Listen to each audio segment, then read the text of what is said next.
Hello everyone, please contact Professor Robert for a sample or a customized paper of the following or any other assignment.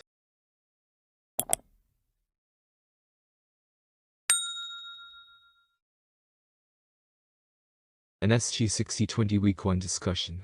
Health Disease Choice. Descriptions. Assignment 2. Discussion questions. The discussion assignment provides a forum for discussing relevant topics for this week, based on the course competencies covered. For this assignment, go to the discussion area and post a response to one question in the discussion area. You may respond to your classmates' postings for either question. To support your work, use your course in text readings, and also use the South University Online Library. As in all assignments, cite your sources in your work, and provide references for the citations in APA format. Start reviewing and responding to the postings of your classmates as early in the week as possible. Respond to at least 2 of your classmates' initial postings. Participate in the discussion by asking a question, providing a statement of clarification, providing a point of view with a rationale, challenging an aspect of the discussion, or indicating a relationship between 2 or more lines of reasoning in the discussion. Cite sources in your responses to other classmates. Discussion question 1. Evidence-based practice will be the cornerstone of your advanced practice career. Choose a health disease process that is common in the adult population, and post your choice to the discussion question area, with the title Health Disease Choice. If a health disease is posted, pick another one so that there will be a discussion on a variety of health disease processes. Once you have decided on your topic, research 2 evidence-based articles. Cite your references in APA format. Do not look for less common and seldom seen diseases. Instead, look for the typical problems that you anticipate seeing in your practice as an advanced practice nurse. On the basis of the literature search and adult disease process, also discuss what parts of the complete health history would be essential in understanding a patient's current health state, and workup completed to date. Discussion question 2. Differential diagnosis must be considered before choosing a final diagnosis. What criteria must be met before a final diagnosis can be made? Give an example of 3 differential diagnoses for a patient who complains of a sore throat. Support your differential diagnosis with a brief statement of reason. You do not have to have a final diagnosis for this patient. Just work up the differential diagnosis. This is a common complaint for many patients. A 22-year-old advertising copywriter presents for evaluation of joint pain. The pain is new, located in the wrists and fingers bilaterally, with some subjective fever. The patient denies a rash. She also denies recent travel or camping activities. She has a family history significant for rheumatoid arthritis. Based on this information, which of the following pathologic processes would be the most correct? A. Infectious. B. Inflammatory. C. Hematologic. D. Traumatic. A 35-year-old archaeologist comes to your office, located in Phoenix, Arizona, for a regular skin checkup. She has just returned from her annual dig site in Greece. She has fair skin and reddish blonde hair. She has a family history of melanoma. She has many freckles scattered across her skin. From this description, which of the following is not a risk factor for melanoma in this patient? A. Age. B. Hair color. C. Actinic lentigines. D. Heavy sun exposure. A 15-year-old high school sophomore and her mother come to your clinic because the mother is concerned about her daughter's weight. While you measure her daughter's height and weight, and obtain a BMI of 19.5 kilograms m2. Based on this information, which of the following is appropriate? A. Refer the patient to a nutritionist and a psychologist because the patient is anorexic. B. Reassure the mother that this is a normal body weight. C. Give the patient information about exercise because the patient is obese. D. Give the patient information concerning reduction of fat and cholesterol in her diet because she is obese. A middle-aged man comes in because he has noticed multiple small blood-red raised lesions over his anterior chest and abdomen for the past several months. They are not painful, and he has not noted any bleeding or bruising. He is concerned this may be consistent with a dangerous condition. What should you do? A. Reassure him that there is nothing to worry about. B. Do laboratory work to check for platelet problems. C. Obtain an extensive history regarding blood problems and bleeding disorders. D. Do skin biopsy in the office. Jacob, a 33-year-old construction worker, complains of a lump on his back over his scapula. It has been there for about a year and is getting larger. He says his wife has been able to squeeze out a cheesy textured substance on occasion. He worries this may be cancer.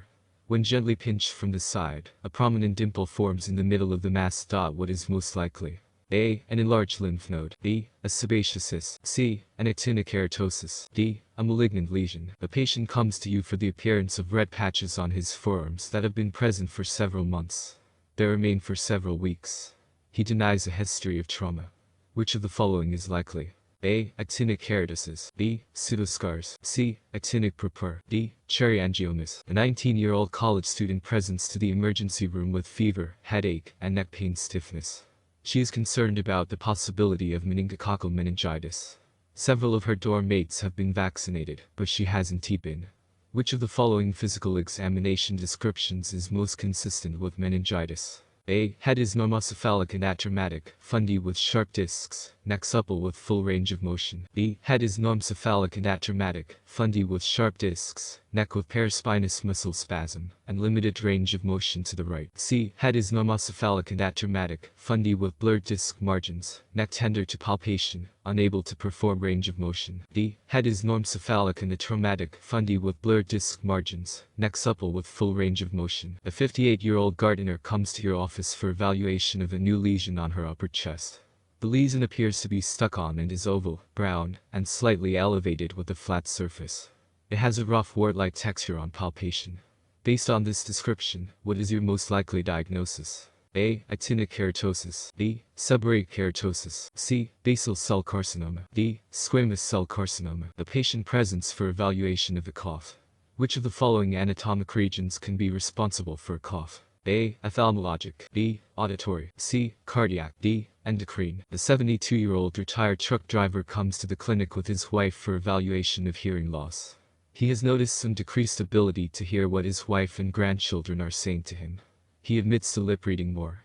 He has a history of noise exposure in his young adult years. He worked as a sound engineer at a local arena and had to attend a lot of concerts. Based on this information, what is the most likely finding regarding his hearing acuity?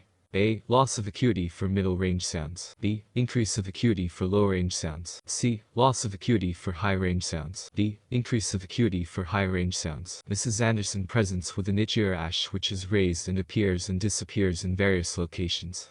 Each lesion lasts for many minutes. What most likely accounts for this rash? A. Insect bites. B. Urticaria or hives. C. Psoriasis. D. Purpura. The new mother is concerned that her child occasionally turns blue. On further questioning, she mentions that this is at her hands and feet. She does not remember the child's lips turning blue. She is otherwise eating and growing well. What would you do now?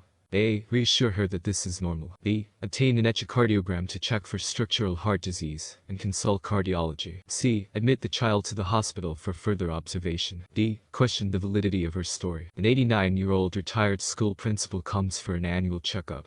She would like to know whether or not she should undergo a screening colonoscopy. She has never done this before.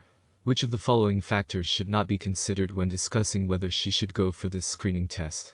A. Life expectancy. B. Time interval until benefit from screening accrues. C. Patient preference. D. Current age of patient. You are speaking to an 8th grade class about health prevention and are preparing to discuss the acts of melanoma.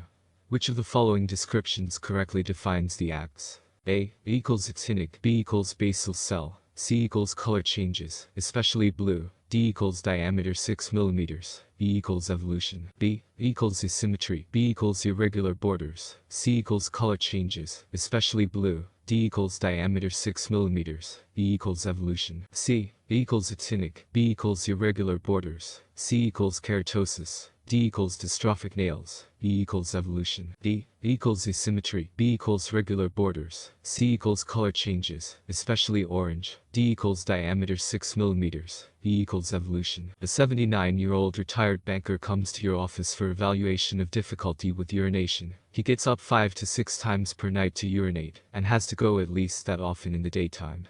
He does not feel as if his bladder empties completely. The strength of the urinary stream is diminished. He denies dysuria or hematuria.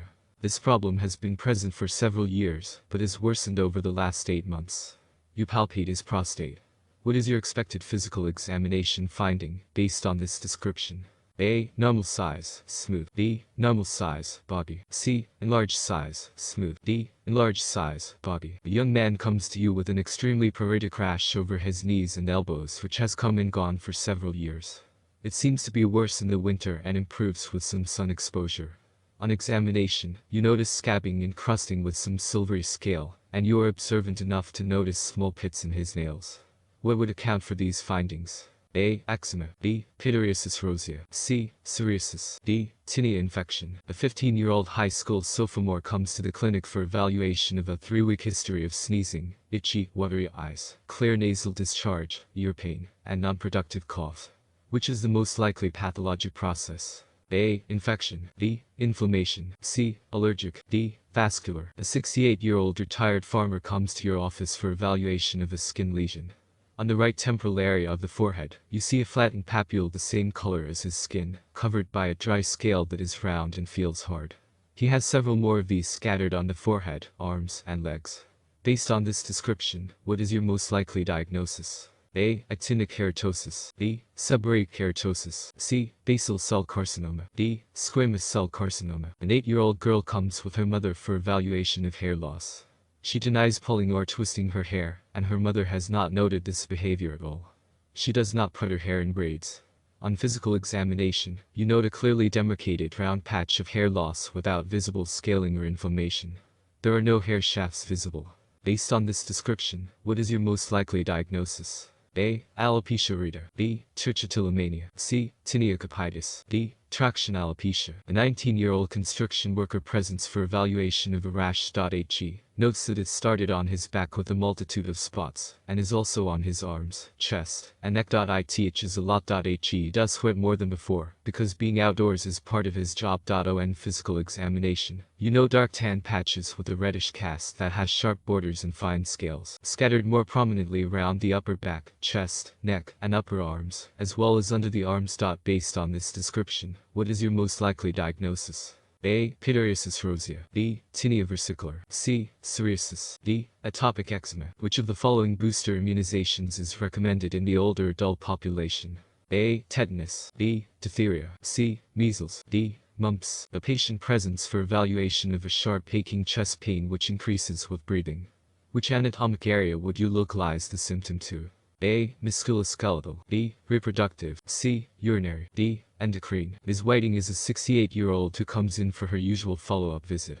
You notice a few flat red and purple lesions, about 6 centimeters in diameter, on the ulnar aspect of her forearms but nowhere else. She doesn't mention them. They're tender when you examine them. What should you do? A. Conclude that these are lesions she has had for a long time. B. Wait for her to mention them before asking further questions. C. Ask how she acquired them. D. Conduct the visit as usual for the patient. You have recently returned from a medical missions trip to sub-Saharan Africa, where you learned a great deal about malaria. You decide to use some of the same questions and maneuvers in your routine when examining patients in the Midwestern United States. You are disappointed to find that despite getting some positive answers and findings, on further workup, none of your patients has malaria except one, who recently emigrated from Ghana. How should you next approach these questions and maneuvers? A. Continue asking these questions in a more selective way. B. Stop asking these questions because they are low yield. C. Question the validity of the questions. D. Ask these questions of all your patients. On routine screening you notice that the cup-to-disc ratio of the patient's right eye is 1:2. What ocular condition should you suspect? A. Macular degeneration. B. Diabetic retinopathy. C. Hypertensive retinopathy. D. Glaucoma. Mrs. Hill is a 28-year-old African-American with a history of SLE, systemic lupus erythematosus. She has noticed a raised, dark red rash on her legs. When you press on the rash, it doesn't blanch. What would you tell her regarding her rash? A. It is likely to be related to her lupus. B. It is likely to be related to an exposure to a chemical. C. It is likely to be related to an allergic reaction. D. It should not cause any problems. Thanks for watching.